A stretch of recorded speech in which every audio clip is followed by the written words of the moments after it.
Hey there! Apricot cake is one of those must-make cakes as soon as apricot season hits. The smell of the cake with apricot marmalade filling the house is so amazing that it makes you forget all your worries.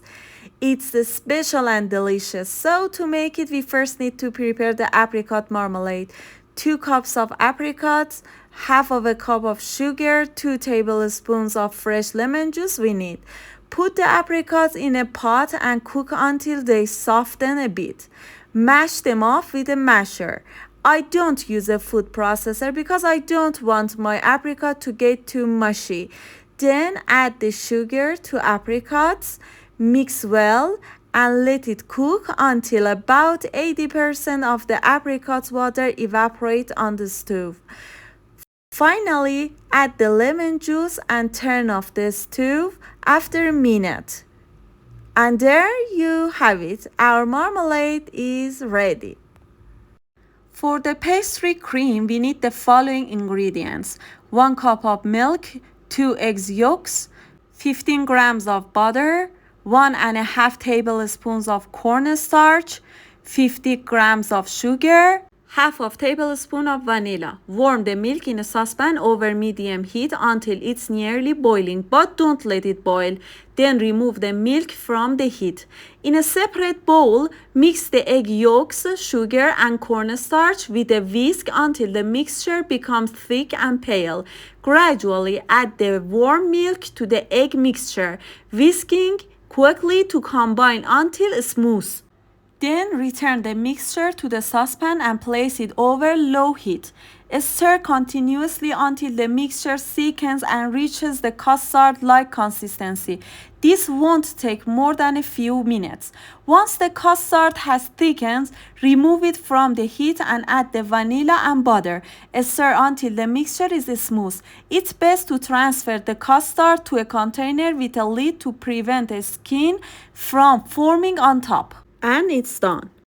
For the cake batter, we need the following ingredients: 3 eggs, half of cup of milk, 1.5 cups of flour, half of cup of oil, 2/3 cup of sugar, 1 teaspoon of vanilla, 2/3 teaspoon of baking powder.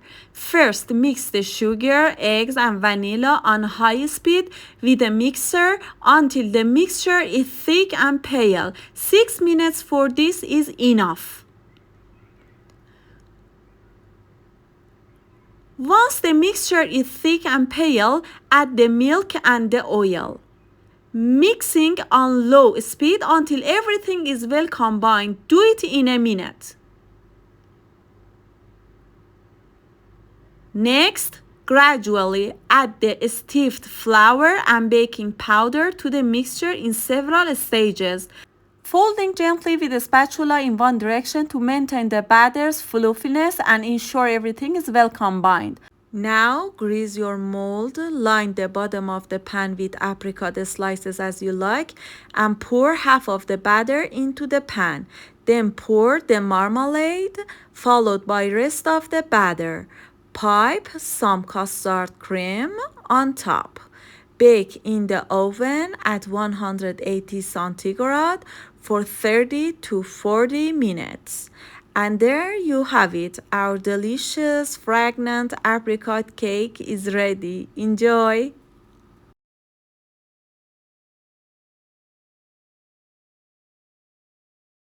Hey everyone! Today we are going to make an amazing Istanbul baklava with a Turkish kaymak filling, havic baklava. If you want to learn how to make this unique and delicious dessert, stick with me till the end of the video. I promise the result will be fantastic. Let's get started. For the kaymak filling, we need these ingredients: milk, semolina flour. You can find this flour in all pastry shops. Butter and 1 teaspoon of vanilla. First, pour the milk into a pot. When small bubbles start to form around the edges, add the semolina flour. The milk doesn't need to come to a full boil. Keep stirring constantly until the mixture thickens and there are no lumps of flour left. Once the mixture reaches the right consistency, turn off the heat and add the vanilla and butter, stirring until the butter melts and the mixture is smooth. Our kaymak is ready. For pastry and desserts, we need to use pure butter. So to clarify the butter and remove impurities, we let it melt completely. The white layer that appears is the buttermilk. There are two ways to separate the buttermilk from the butter.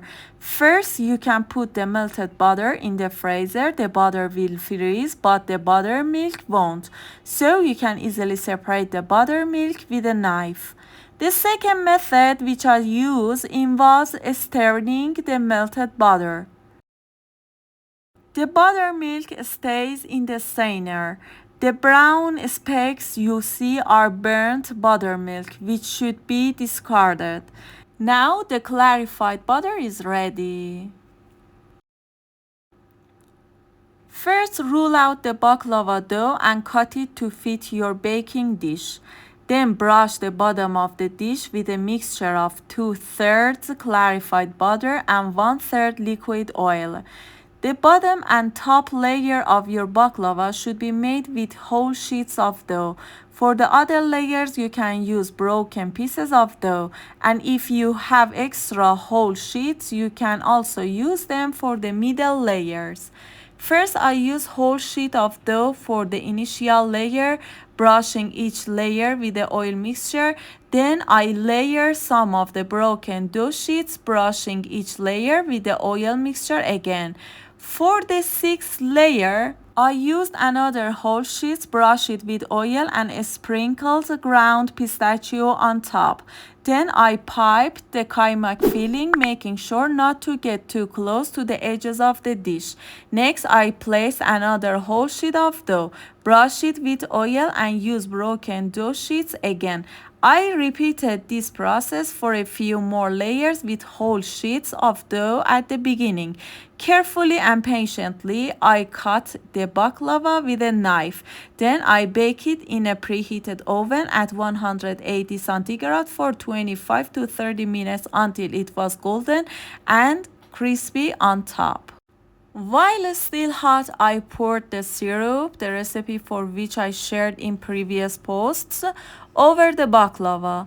If you want the top to stay crispy, only pour the syrup halfway up the baklava, not covering it completely. Finally, I decorate it with pistachios. I hope you make it and enjoy it with your family.